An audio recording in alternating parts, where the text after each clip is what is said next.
Thanks for stopping by Pete's Garage. Okay, so now I'm in recovery mode. In my last video, I redid all the wiring and I went to start it for the first time, and this is what happened. What I found out was that the injector for cylinder number 1 was stuck open. Cylinder number 1 was almost full of gas, and when I went to turn it over, the piston came up. We had some hydrolock there. The plug fired. It kicked the engine backwards. With 500 horsepower, it just simply blew up the starter. So now I've replaced the starter. I took all the plugs out, turned the engine over several times to make sure nothing was knocking, nothing was rubbing. It felt very smooth. I lubed the engine with the pump, made sure that everything was working fine, and put it all back together, and I think it's ready to start. But in that video, I mentioned at the beginning that I was going to talk about harnesses, wiring harnesses for the steering column, because although the steering column comes with a harness connector on it, getting a connector that goes in your wiring harness that connects up to that is really important. The steering column I have in this car is a Summit tilt steering column. I'll put the part number in the description of the video so you know which one it is. And it comes with a GM style connector that looks like that. That's a GM style connector. The question is, what connector hooks up to this that you put in the wiring harness? So let's take a look at what came with the wiring harness that I purchased, what it came with. It was really, really close. It looked like it was going to work, but it ended up being the wrong connector. Now, this is the connector that came with the harness that I bought. And it looks like it will fit. It's actually a GM connector. And if you look at the connector on the steering column harness, this is from the steering column, and you look at the pins seem to line up. They're the right amount of pins. Even the slot lines up, so the tab lines up with the slot. Here's the blank one. So if you have a blank one, this is what the blank one looked like. And if I go to put this in here, it just doesn't go in. Even though the pins line up and everything seems to be the same, it doesn't go in. What I had to do is, for this one, you see how I cut these ends off? I had to really cut these ends, butcher these ends up, just to get it to fit, because I wanted to get it to work. So if you do that, I did get it to go in, just so I could use it, just to test out the turn signals, and it worked. But this latch here on the side, this latch doesn't go fully in, and it doesn't lock, so it comes apart really easy.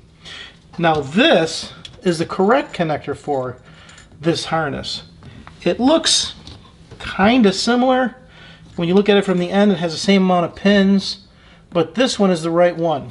And this one, when you line it up and you push it in, this lines up a lot easier. The whole thing lines up, and when you push it together,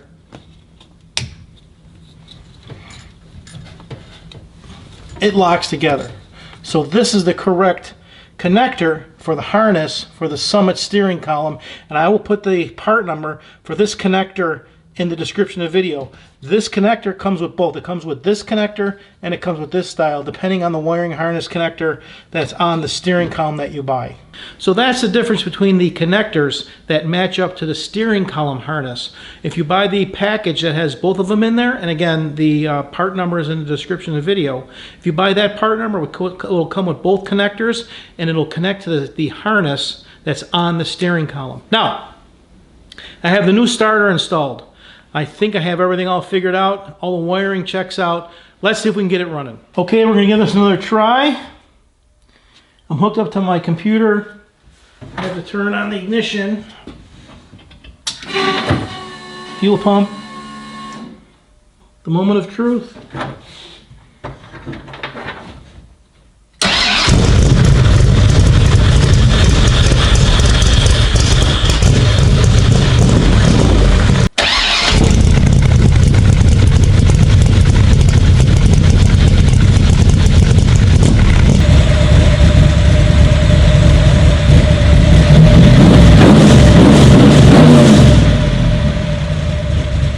Yes, what a wonderful feeling. It is, oh man, it is so incredible. When you spend weeks solving a problem or doing all the rewiring. I cut, what, 70 or 80 wires and shortened them all up, redid all the wiring, had one catastrophic failure, blew up the starter, had all sorts of problems. You fix it, you put it back together, you turn that key and that fires up. Man, that feeling, there's nothing like it. It is like a drug. What a rush. That thing runs, crank it up. Man, I just love the way it sounds. It's really, really awesome. Now, I only have a few more things to do, a couple more things to do on this car. I have to make the air dams for the air cooler in the front. We'll do some metal fabrication for that. We have to do some minor body repairs to some of the gel coat. We'll get to that. And then we're going to do all the body work and paint it. Finally, this is starting to come together. Thanks for stopping by Pete's Garage.